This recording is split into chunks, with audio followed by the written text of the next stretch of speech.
जी chapter number 14 एक question must है इंशाल्लाह इस चैप्टर से आपका 10 मार्क्स का फाइनेंस में से।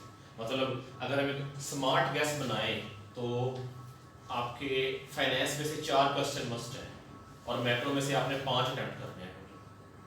तो 4 क्वेश्चन तो आप खाली फाइनेंस से अटेम्प्ट कर सकते हैं। एक chapter question number 11, chapter number 11, एक 12, एक 14, 3 क्वेश्चन तो ये मस्ट है इंशाल्लाह। एक फिर मिक्स होके आएगा 10, 13 और 15 इनको मिला के।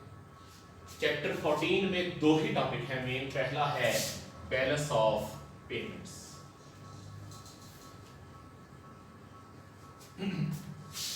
An account of a country's receipts and payments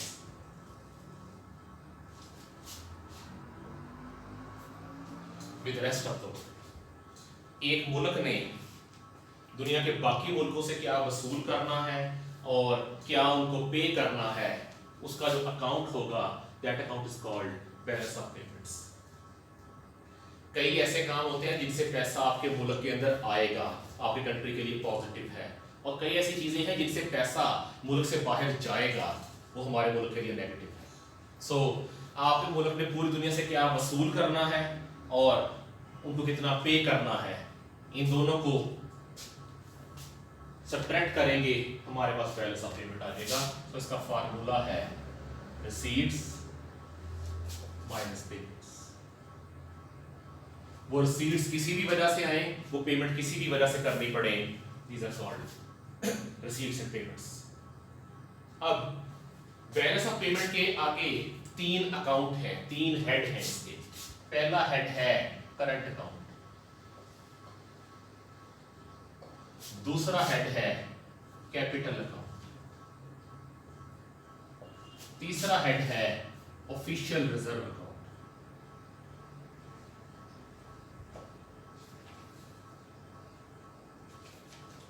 ये 3 मेन हेड्स हैं इसके। करंट अकाउंट, अकाउंटिंग पढ़ रहे हैं आप लोग? अकाउंटिंग में देखा करंट एसेट कौन से होते हैं? करंट एसेट्स जिनका पीरियड ऑफ बेनिफिट 1 साल से कम हो, करंट अकाउंट भी वही है। ट्रांजैक्शंस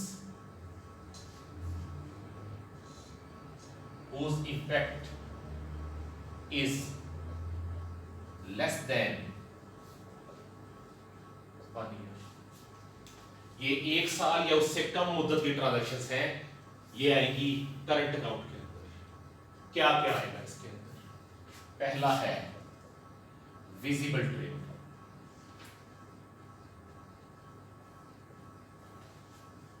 या दूसरे लफ्जों में ट्रेड इन गुड्स, गुड्स की ट्रेड, यानी कि एक्सपोर्ट्स माइनस इंपोर्ट्स। आपका मुल्क दूसरी दुनिया को, पूरी दुनिया को जो चीजें बेचेगा वो हो जाएंगी आपकी एक्सपोर्ट्स, और जो दुनिया से खरीदेगा वो कहलाएंगी इंपोर्ट्स। विजिबल क्यों कह रही हैं इनको? ये नजर आती हैं, पोर्ट से एक्सपोर्ट के इंपोर्ट होती है, या ड्राई पोर्ट से होंगी, एयरपोर्ट से होंगी, या आपकी होंगी ये जो आपका नेवल पोर्ट्स है उनके जरिए होगी। That is called visible trade. Second one invisible trade, उसी को बोलते हैं ट्रेड इन सर्विसेज। ये भी ट्रेडिंग है, इसमें भी लेन देन होगा पैसे का, लेकिन इसके अंदर आपको चीजें नजर नहीं आएंगी। Services for example education, banking, insurance, consultancy, tourism, health, इनके जरिए पैसा आपके मुल्क में भी आएगा और इनके जरिए है पैसा मुल्क से बाहर भी जाएगा। आने वाला पैसा पॉजिटिव है, जाने वाला नेगेटिव। थर्ड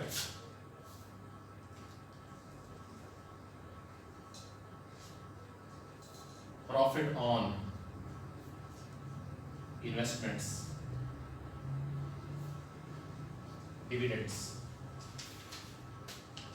आपके मुल्क के लोगों ने दूसरे मुल्कों में इन्वेस्ट कर रखा है, उनसे जो प्रॉफिट आएगा वो आपकी कंट्री के लिए पॉजिटिव होगा, और दूसरे मुल्कों की फर्म्स ने आपके मुल्क में इन्वेस्ट कर रखा है वो आपके लिए नेगेटिव होगा। सो इन्वेस्टमेंट के ऊपर जो रिटर्न आएगा वो भी आपका करंट अकाउंट का पार्ट होगा। पैसा आएगा भी और जाएगा भी।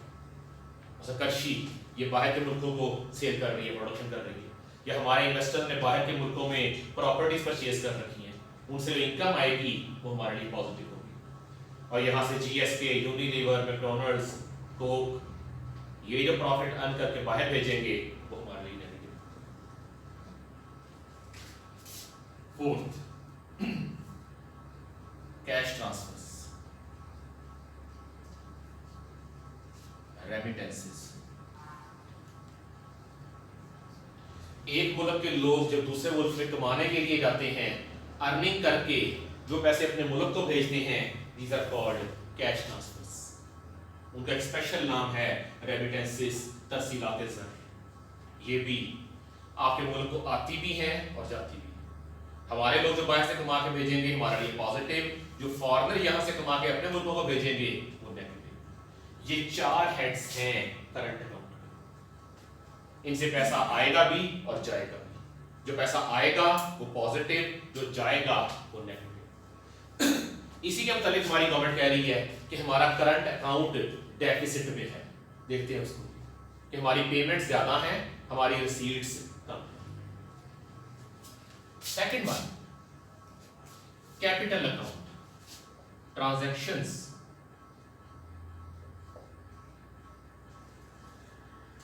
whose impact is more than 1 year।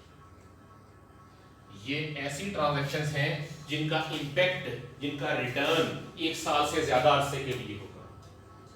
वो सारी ट्रांजैक्शंस आएंगी आपकी कैपिटल अकाउंट के अंदर। सबसे पहली, foreign direct investment, short form में कहते हैं एफडीआई। फॉरेन डायरेक्ट इन्वेस्टमेंट ऐसी इन्वेस्टमेंट को बोलते हैं जिसके जरिए से कोई नया काम आपके मुल्क में स्टार्ट हो, कुछ नई गुड्स प्रोड्यूस होना शुरू हो, कोई नई सर्विसेज प्रोड्यूस होना शुरू हो, कोई नया आउटलेट खुल जाए, कोई नई प्रोडक्ट लॉन्च हो जाए। That is called foreign direct investment. इसके जरिए कुछ नया काम होगा, कोई नई गुड्स या सर्विसेज प्रोड्यूस होना शुरू होगी। That is foreign direct investment. बाहर के लोग हमारे मुल्कों में करते हैं और हमारे लोग दूसरे मुल्कों में भी करते हैं। Secondly,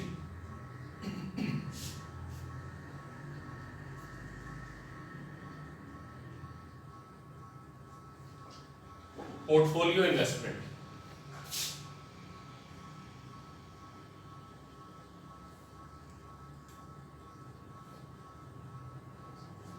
investment in shares and bonds.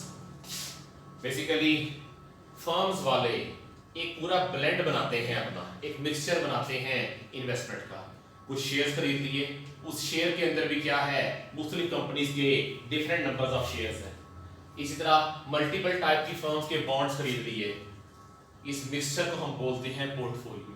तो फॉरेन इन्वेस्टर आपके मुल्क में आके इन्वेस्ट करते हैं शेयर्स में और बॉन्ड्स के अंदर, और आपके मुल्क के लोग बाहर के मुल्कों में जाके इन्वेस्ट करते हैं, फॉरेन स्टॉक एक्सचेंजेस के अंदर जाके इन्वेस्ट करते हैं।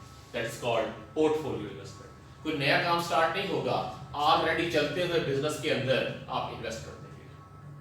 बस एक बंदा वैसे आता है और आके यूनिलीवर के शेयर्स परचेज कर लेते हैं, या किसी भी, या एंग्रो के शेयर परचेज कर लेते हैं।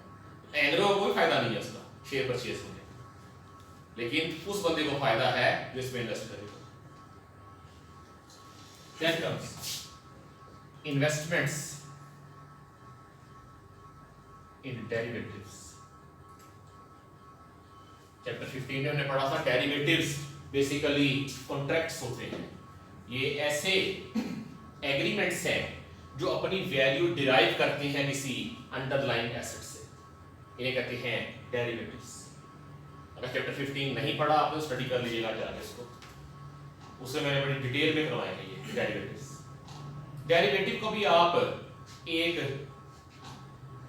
बॉन्ड की किस्म ही कहते हैं। सिर्फ क्या है, बॉन्ड में इन्वेस्टमेंट होगी कि आप बॉन्ड खरीद लेंगे ऑन द स्पॉट। डेरिवेटिव में क्या है, आपने बॉन्ड खरीदा नहीं है, बॉन्ड में खरीदने का बॉन्ड खरीदने या बेचने का प्रॉमिस कर रहे हैं।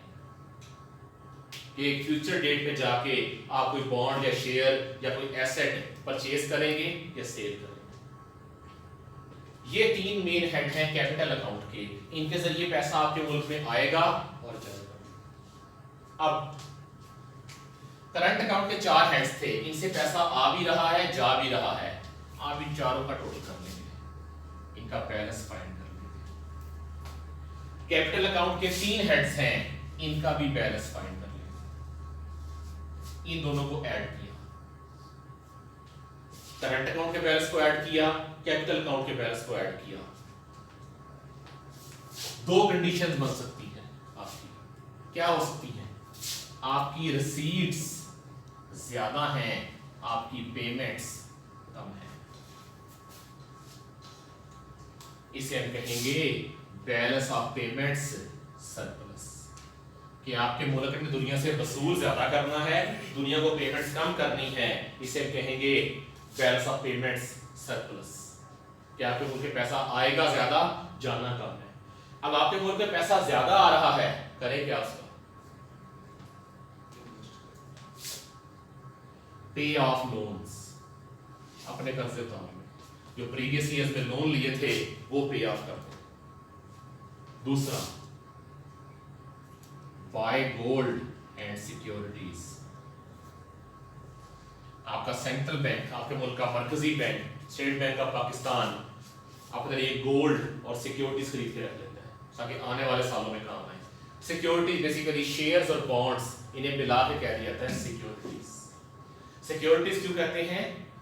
बाहर के मुल्कों में जहां से स्टार्ट हुआ काम, लोग इनको यूज करते थे अपनी ओल्ड एज को सिक्योर करने के लिए, इन्वेस्ट करके, ताकि जब रिटायर हो तो हमें फिक्स इनकम मिलती रहे हर महीने। तो अपनी ओल्ड एज को सिक्योर करते थे, वहां से वर्ड निकला है सिक्योरिटीज।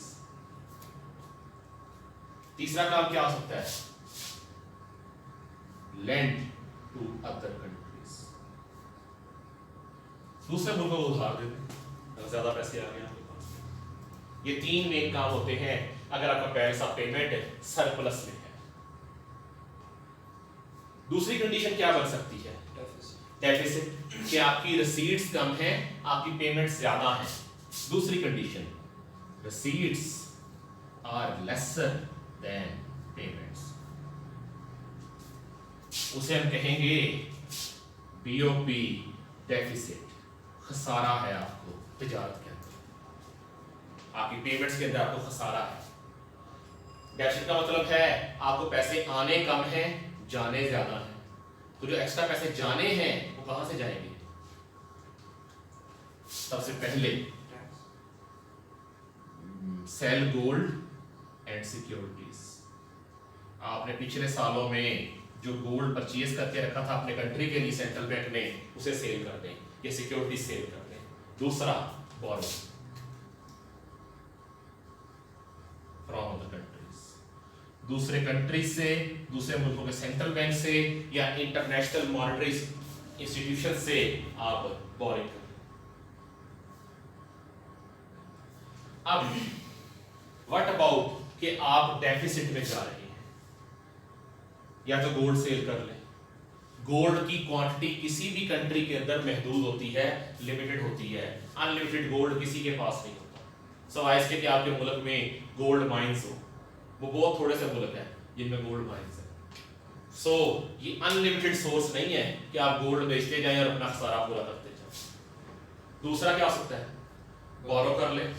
बोरिंग भी कोई इनफिनिट सोर्स नहीं है इनकम का।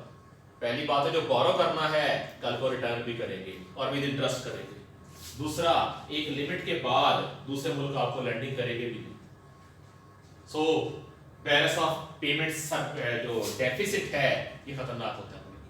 कंट्री को अल्टीमेटली मूव करना पड़ता है कि इस डेफिसिट को रिमूव किया जाए। जितना बाहर से मंगवा रहे हैं उतना ही आपने पे करना हो, आपकी पेमेंट्स ज्यादा ना हो। सो डेफिसिट कंट्री के लिए बेनिफिशियल नहीं होता, specially long run. What about surplus? Surplus अच्छा है शॉर्ट रन में। जैसे मलेशिया का बैलेंस ऑफ पेमेंट सरप्लस में था, वहां ये लोग किडनी ट्रांसप्लांट तक फ्री दे रहे थे, लिवर ट्रांसप्लांट फ्री कर रहे थे अपने लोगों को। लेकिन लॉन्ग रन में ये खतरनाक होता है, ये भी सरप्लस भी। क्यों? सरप्लस का मतलब क्या है? आपने दुनिया से वसूली ज्यादा कर रही है। वसूली कहां से करेंगे? मेनली इन दो हेड्स,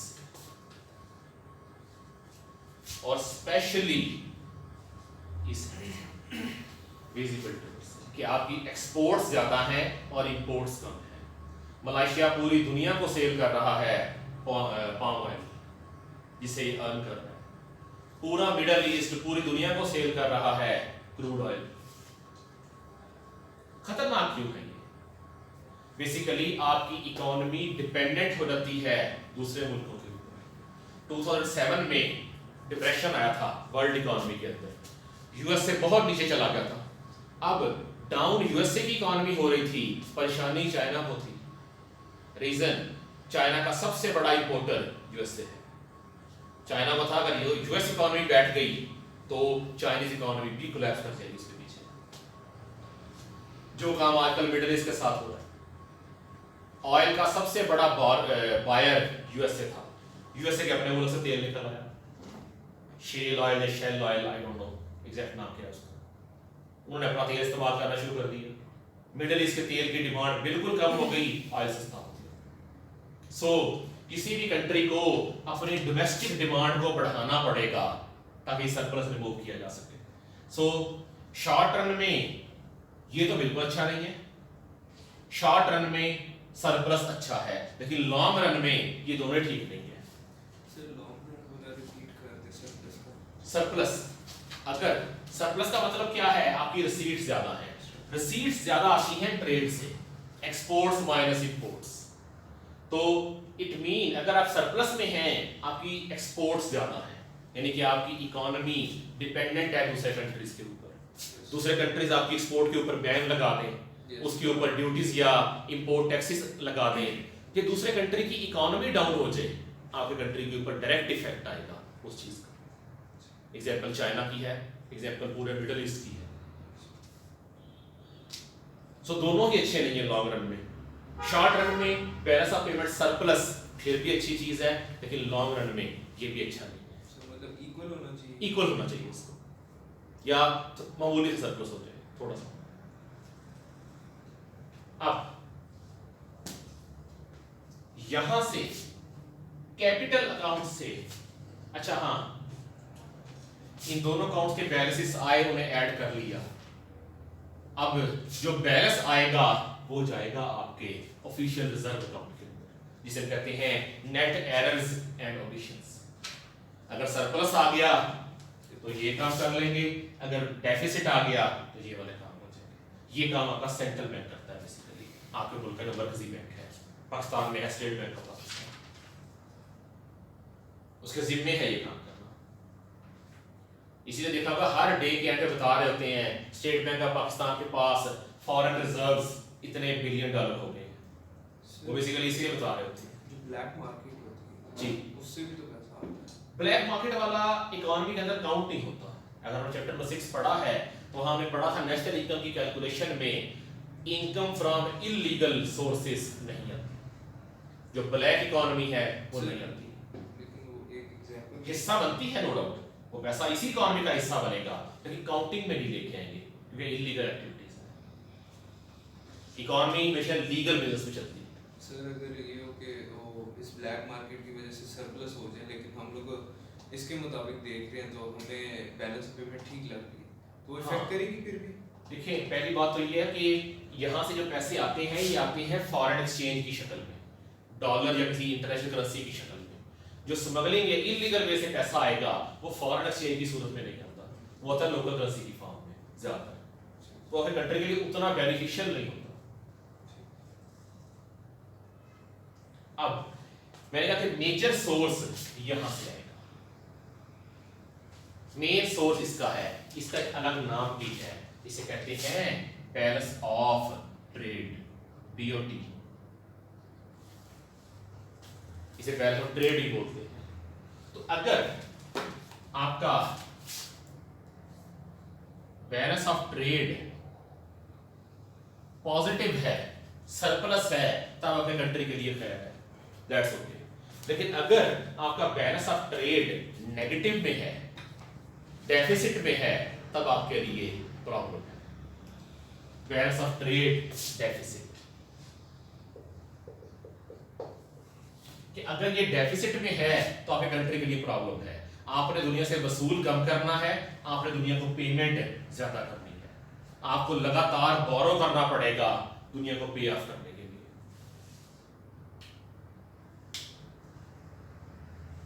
रीजंस क्या हो सकती हैं बैलेंस ऑफ ट्रेड डेफिसिट? जी सर इंपोर्ट ज्यादा हो जाए और एक्सपोर्ट जी, inability of local firms to meet the market demand, कि आपकी लोकल फर्म्स के पास कैपेसिटी नहीं है कि वो अपनी मार्केट डिमांड को पूरा कर सके। लोगों को तो गुड्स एंड सर्विसेज चाहिए, सो फिर आपको इंपोर्ट करना पड़ेगा। दूसरा,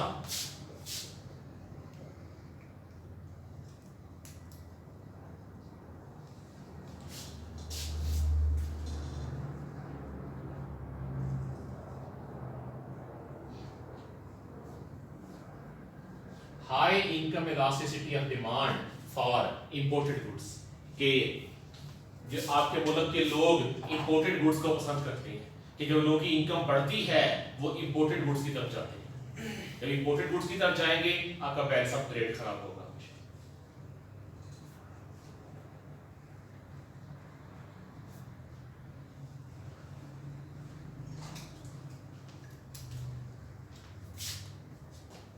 तीसरा,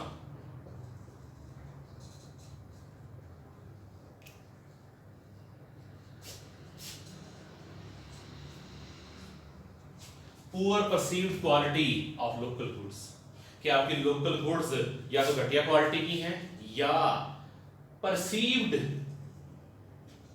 क्वालिटी है कि लोग समझते हैं कि ये लोकल गुड्स खराब क्वालिटी की, परसीव करते हैं नहीं एक्चुअली, लेकिन लोग समझते ये हैं कि लोकल गुड्स आपकी पुअर क्वालिटी की हैं, खराब क्वालिटी की है।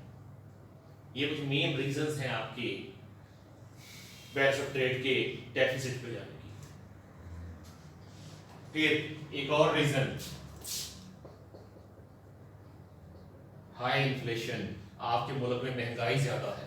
जब महंगाई ज्यादा होगी आपकी चीजें महंगी हैं, वर्ल्ड मार्केट में आपको compete करना पड़ता है अदर कंट्रीज के साथ। जब अदर कंट्रीज के साथ compete करेंगे तो ऑटोमेटिकली जब आपकी चीजें महंगी होंगी आपको ऑर्डर नहीं मिलेंगे एक्सपोर्ट के, जो पाकिस्तानी एक्सपोर्ट्स के साथ हो रहा है पूरी दुनिया में, कि हमारी एक्सपोर्ट्स ज्यादातर महंगी हैं। कंपटीशन किसके साथ है? India, China, Bangladesh. उनकी चीजें सस्ती हैं तो उनको ऑर्डर ज्यादा मिलते हैं।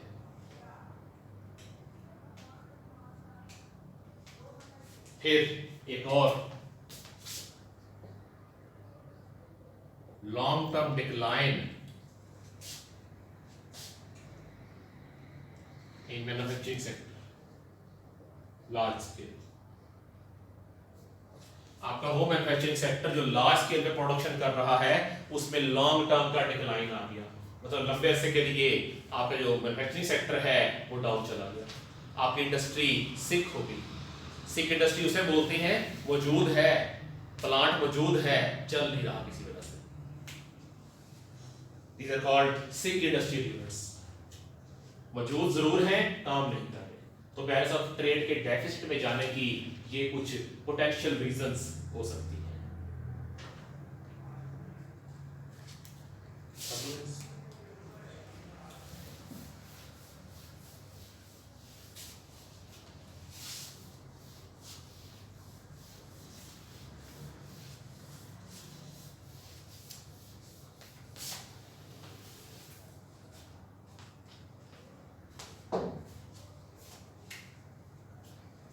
How to correct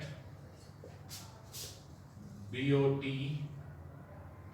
deficit और करंट अकाउंट डेफिसिट, कि आप करंट अकाउंट डेफिसिट को खत्म किस तरह से कर सकते हैं। बुक है आपके पास? Yes sir. बुक है, दे दीजिए। सर इसमें ये बताइए कि प्रोबेबिलिटी कंट्री से इंस्टेबिलिटी की वजह से इन्वेस्टर इन्वेस्ट करने से जी इन्वेस्टर इन्वेस्ट नहीं कर रहा, उसी वजह से तो आपकी वो जो मैन्युफैक्चरिंग सेक्टर है वो डाउन जाएगा, वो उसी में कवर करो। सर एक शेयर से रिलेटेड हाँ जी बोले। सर आपने कहा था ना कि वो शेयर आप किसी कंपनी वगैरह के लेते हैं तो वो इफेक्ट नहीं होंगे, हाँ, हाँ। आपको होगा। सर शेयर्स का ये मतलब नहीं है कि मतलब जो प्रॉफिट अर्न करते हैं जितना हाँ, बिल्कुल है। सर वो उसके लिहाज से अगर उसके पहले वो 100% शेयर उसके थे, अगर 10% मैं लेता हूँ तो उससे 10% का तो देखिए मैं आज एंग्रो के शेयर खरीदने जाता हूँ, Yes. मैं पैसे दूंगा, मैं शेयर एंग्रो से नहीं खरीदूंगा, मैं किसी और बंदे से खरीदूंगा। एंग्रो को वही पैसे मिले थे शेयर्स के जब एंग्रो ने शुरू में शेयर बेचे थे, अब तो हमारा आपस का लेन देन है लोगों का। हाँ एंग्रो जो कमाएगी उसमें से वो शेयर देगी डिविडेंड की शक्ल में। तो सर मतलब उन्हें थोड़ा सा हाँ एंग्रो को शेयर तो देना ही पड़ेगा हर साल, जब भी एंग्रो अपने शेयर सेल करेगी इसे अपना प्रॉफिट तो शेयर करना पड़ेगा लोगों के साथ। तो कंपनी अपने शेयर्स कब सेल कर जब इन्होंने अपने लिए फाइनेंस अरेंज करना हो, ऐसा फाइनेंस जिसे फर्म वापस नहीं करना चाह रही, ऐसा फाइनेंस जिसके ऊपर फर्म इंटरेस्ट पे नहीं करना चाह रही, तब फर्म्स शेयर इशू करती है। तो बॉन्ड्स अगर आप इशू करेंगे, लोन इशू करेंगे तो उस पर इंटरेस्ट भी देना पड़ेगा फिक्स, और दूसरा आपको रिटर्न भी करना पड़ेगा। शेयर ना तो रिटर्न होने हैं ना इनके ऊपर इंटरेस्ट होगा। मैनी टाइम ये होता है फर्म ने प्रॉफिट कमाया है, ये डिविडेंड नहीं दे रहे, नहीं है डिविडेंड, होगा क्या? फर्म ने प्रॉफिट कमाया, इन्वेस्टर को डिविडेंड नहीं दिया, होगा क्या? शेयर महंगे हो जाएंगे उस फर्म के। That's all. आपको वहां से डिविडेंड भी तब नहीं देंगे ना जब उसने शेयर उसके कम मिकदार में नहीं, फर्म कहीं री इन्वेस्ट करना चाह रही है अपने पैसे, कोई नया प्रोजेक्ट मिल गया हमको जहां इन्वेस्ट करना चाह रहे हैं। प्रॉफिट फिक्स है, दो काम हो सकते हैं, या बांट दें या इन्वेस्ट कर लें। ज्यादातर फर्म्स की कोशिश होती है प्रॉफिट बांट दिया जाए। मुकम्मल प्रॉफिट तो बहुत कम होता है कि डिविडेंड की शक्ल में दिया जाए, 20%, 30%, 40%। शेयर होल्डर के पास अपने शेयर का कंट्रोल तो नहीं हुआ। शेयर होल्डर के पास कंट्रोल यही है, प्रॉफिट कमाना चाह रहा है, शेयर बेच दे, उसका शेयर महंगा बिकेगा। अगर फर्म प्रॉफिट में जा रही है या डिविडेंड नहीं दे रही, शेयर महंगा होता रहेगा उस हिसाब से।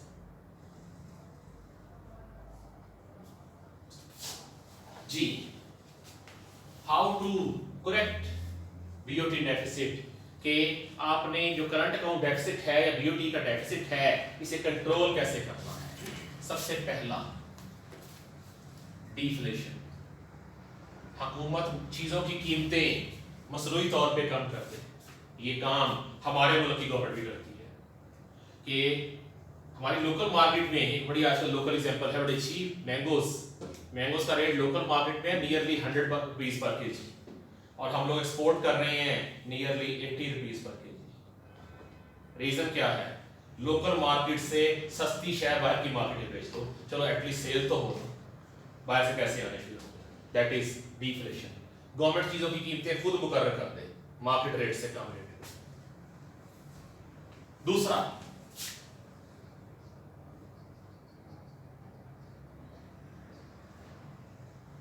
एक्सचेंज रेट डेप्रिसिएशन, हुकूमत अपनी करेंसी सस्ती कर दे, उसका इफेक्ट भी आता है। जब आपकी करेंसी सस्ती होती है तो आपकी एक्सपोर्ट्स बढ़ना शुरू हो जाती हैं, इंपोर्ट्स कम होना शुरू हो जाती हैं।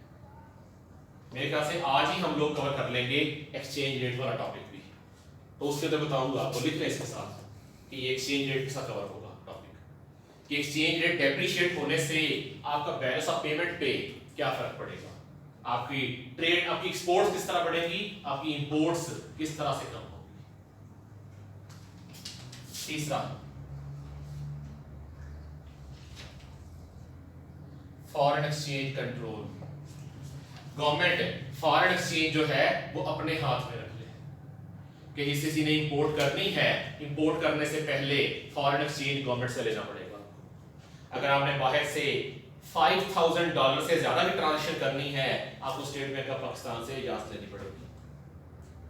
इस तरह $5,000 से ऊपर डॉलर बाहर के मुल्क भिजवाने हैं, आपको स्टेट बैंक ऑफ पाकिस्तान से इजाजत लेनी पड़ेगी। इजाजत मिल जाती है आराम से, सिर्फ बताना है पैसे क्यों भेज रहे हैं, रीजन क्या है इसके पीछे, एजुकेशन है, टूरिज्म है, हेल्थ इश्यूज हैं, या कुछ इंपोर्ट करना चाह रहे हैं। ये सारे मेजर्स पैसे के साथ रिलेटेड हैं, तो इन्हें कहा जाता है मॉनेटरी मेजर्स।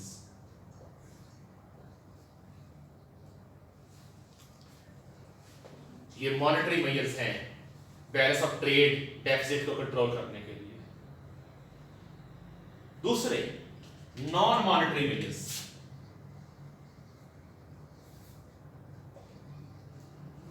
एक सबसे बड़ा और affective measure that is called tariff.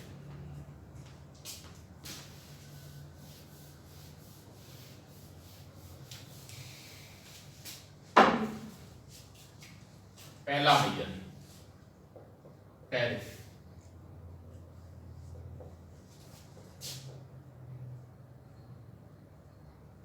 Import tax, अपने इंपोर्ट्स के ऊपर टैक्स लगा दे। टैरिफ लगने से इंपोर्ट्स किस तरह से कम होगी? हाउ? सर टैक्स ज़्यादा होगा, हाई हो जाएगी प्राइस। इंपोर्टेड चीजें सस्ती होती हैं, डू यू नो? हमें महंगी मिलती यस सर। है, वैसे सस्ती होती हैं। इंपोर्टर को सस्ती मिलती हैं बाकी दुनिया से अपने मुल्क की निस्बत, फिर हमें वो महंगा बेचते हैं, यानी इंपोर्टेड है। जी, हम बात कर रहे हैं लोकल मार्केट की। ये लोकल मार्केट का डिमांड कर रहा है, सॉरी सप्लाई कर रहा है, जो लोकल सप्लायर्स सेल कर रहे हैं, ये मुल्क का डिमांड कर रहा है। ये है इक्विलिब्रियम प्राइस। और यहां इस प्राइस पे डिमांड और सप्लाई बराबर है। इंटरनेशनल मार्केट की प्राइस क्या होगी? इससे कम होगी, क्योंकि इंपोर्टेड चीजें सस्ती मिलती हैं। वजह क्या है? इंपोर्टेड चीजें सस्ती क्यों मिलती हैं इंपोर्टर को? हमारे मुल्क में कितनी फार्म्स होगी चिकन की? 10 जो चिकन और उसकी प्रोडक्ट बनाते हैं।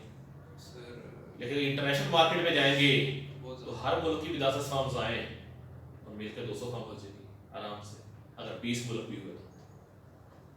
उन सब में कंपटीशन होगा। ऑर्डर किसको मिलेगा? हाई क्वालिटी दे, लो प्राइस दे। सो इंटरनेशनल मार्केट की प्राइस कम है, इंपोर्टेड चीजों की प्राइस कम है।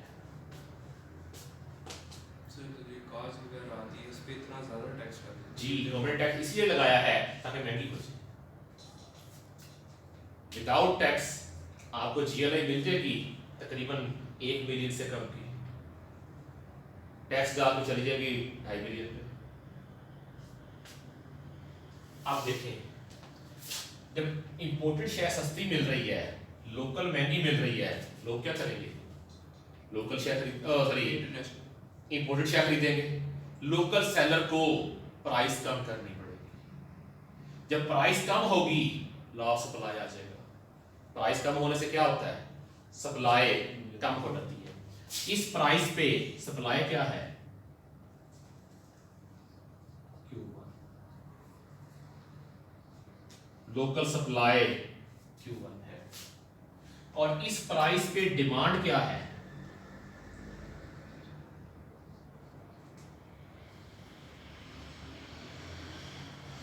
ये आपकी कंट्री की लोकल डिमांड है।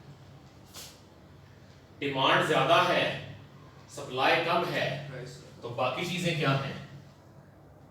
ये आपको फिर रिपोर्ट करनी पड़ेगी। ये सूरत हाल तब है जब अभी गवर्नमेंट ने टैक्स नहीं लगाया, तो इंपोर्टेड चीजें सस्ती मिल रही हैं। फॉर एग्जांपल, अगर यहाँ जीएलआई इंपोर्टेड 1 मिलियन की मिलना शुरू हो जाए, टोयोटा से कौन खरीदेगा? लोकसभा कोई भी नहीं। सुजुकी से कौन लेगा? कोई भी नहीं। होंडा की गाड़ी भी नहीं मिलेगी। गवर्नमेंट ने क्या किया? गवर्नमेंट ने टैक्स लगा दिया इंपोर्ट्स के ऊपर। टैक्स लगने से क्या होगा? प्राइस बढ़ जाएगी। ये हो गई इंपोर्ट प्लस टैरिफ। टैरिफ के बढ़ने से क्या हुआ? लोकल सप्लाई बढ़ गई और लोकल डिमांड कम हो गई। क्या हुआ? आपकी जो इंपोर्ट्स हैं वो श्रिंक कर गई। ये इफेक्ट होता है टैरिफ का। बेसिकली आप बाहर की आई हुई चीजों को आर्टिफिशियली महंगा कर देते हैं ताकि लोकल बिजनेस उनके साथ compete कर सके। बॉल पेन कितने की है लोकल? 10 रुपए की। चाइना 10 रुपए की 4 दे जाए क्या चीज़ है? Ball points. लोकल मार्कर ये डॉलर का टेम्पो का मिलता है 120 का पैकेट 12 मार्कर्स वाला। चाइना का मार्कर 40 रुपीज का। सर इधर हम लोग V8 लेते हैं 2.5 करोड़ के, इधर लैम्बोर्गिनी आती है।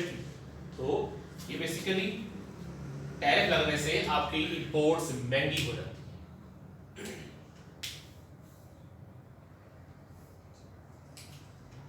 ये पहला बड़ा इफेक्टिव मेजर है non monetary measure balance of trade को रेक्टिफाई करने के लिए। दूसरा कोटा रख दे कि हमने एक लिमिट से ऊपर इंपोर्ट्स करनी नहीं है। हर मुल्क का कोटा सेट कर दे। मतलब पाकिस्तान चाय इंपोर्ट करता है, डू यू नो हम कितनी चाय पीते हैं साल की? 150 अरब रुपए की। सिर्फ पत्ती की बात कर रहा हूँ जब इंपोर्ट करते हैं बाहर से 150 बिलियन यहाँ की छोड़ रुपीस की। यहाँ लोकल चाय है ही नहीं, हम चाय सारी इंपोर्ट करते हैं। पाकिस्तान में चाय नहीं होती, यहाँ की जमीन अच्छी नहीं है चाय की। एक्सपोर्ट भी करते हैं लोग चीजें। यहाँ की केपी साइड, केपी की जो जमीन है केपी की, वो नेचुरली अच्छी है टोबैको के लिए। और टोबैको वो चीज है जो चाय से भी महंगी है। मैं लास्ट टाइम मैंने एक सिगरेट के पैकेट को वेट किया, दुकान पे खड़ा था मैं जनरल स्टोर पे, मैंने सिगरेट के पैकेट को तोला। वो मेन वेट से डब्बी का होता है, 10 डब्बी का। वो पैकेट समेत 18 ग्राम के थे 20 सिगरेट्स पैकेट समेत। अगर आधा वेट लगा रहे डब्बी का, मतलब 10 ग्राम टोबैको 170 रुपीस का सेल कर रही हो। एक सिगरेट में कितना टोबैको होगा? शायद 250 mg, मतलब 1 ग्राम का चौथा हिस्सा एक सिगरेट में। टोबैको लीव्स है, ये तहाई हल्के।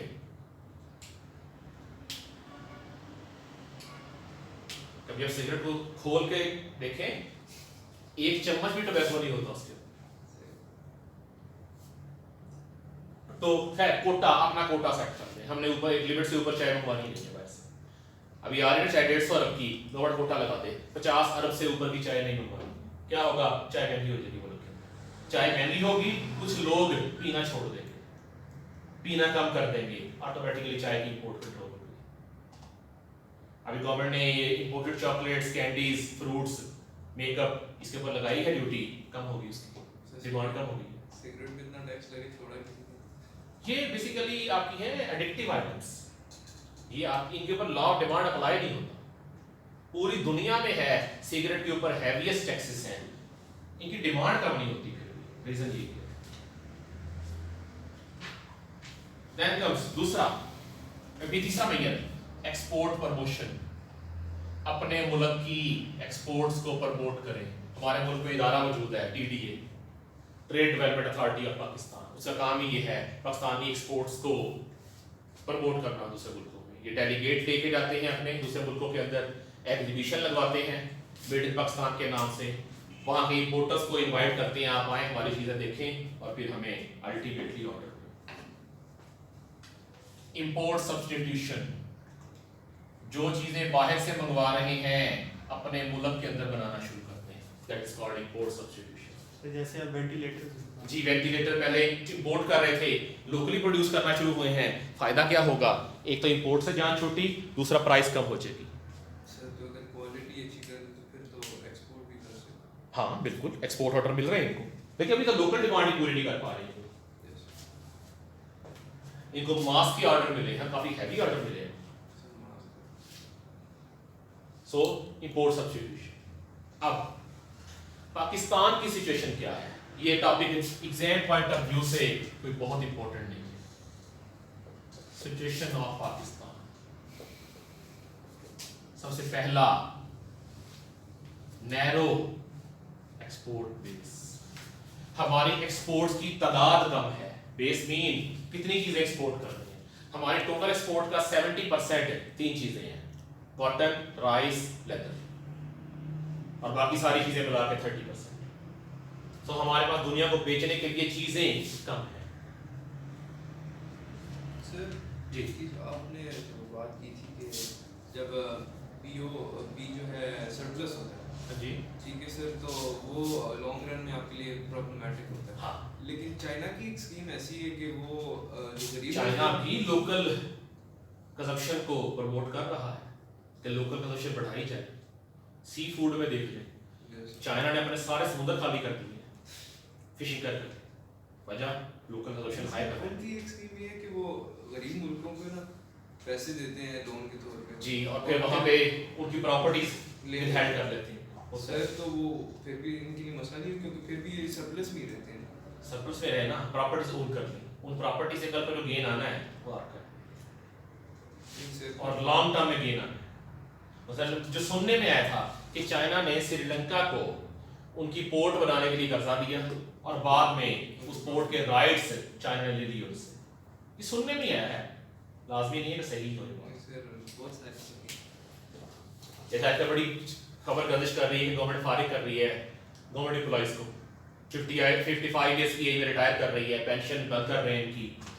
वो अभी कल के एक मिनिस्टर ने ट्वीट किया कि ऐसी कोई सजेशन नहीं, ऐसी कोई सजेशन गौर भी नहीं कर रहे इसके ऊपर, इंप्लीमेंट होना दूर की बात है। आई डोंट नो कौन सही है। Consumption, local consumption is high, हमारी सोसाइटी कंजप्शन ओरिएंटेड है, हम जितनी प्रोडक्शन करते हैं मेजॉरिटी यही कंज्यूम कर लेते हैं। हम 6th लार्जेस्ट प्रोड्यूसर हैं मिल्क के दुनिया में, and still we are importing milk. हम 8th लार्जेस्ट प्रोड्यूसर हैं शुगर के, and we are importing sugar. चांदी दफा एक्सपोर्ट की है हमने, सो हम ज्यादा चीजें लोकली कंज्यूम कर लेते हैं, तो एक्सपोर्ट के लिए बचता कम है आपके पास। Then lack of automation, automation के ना होने की वजह से भी आपकी प्रोडक्शन कम रहती है। क्यों? जब हम मैनुअली काम करेंगे आपका आउटपुट कम रहेगा। दूसरा, ऑटोमेशन के ना होने की वजह से आपकी जो क्वालिटी है वो कम आएगी। पॉलिटिकल इंस्टेबिलिटी, कि हमारे मुल्क में सियासी तौर पे इस्तेहकाम नहीं है। जब पॉलिटिकल इंस्टेबिलिटी हो, आपका इन्वेस्टर घबराता है इन्वेस्ट करने से कि नई आने वाली गवर्नमेंट की पॉलिसीज पता नहीं किस तरह की होंगी। और फिर एक और बड़ी वजह फॉरेन डेट, पाकिस्तान के पास ऊपर फॉरेन डेट है। इस साल भी हमारे बजट का 33% फॉरेन डेट की रीपेमेंट में गया है, 1/3। तो अगर यही पैसे आपके मुल्क के बच जाएं तो आप कहीं और लगा सकते हैं।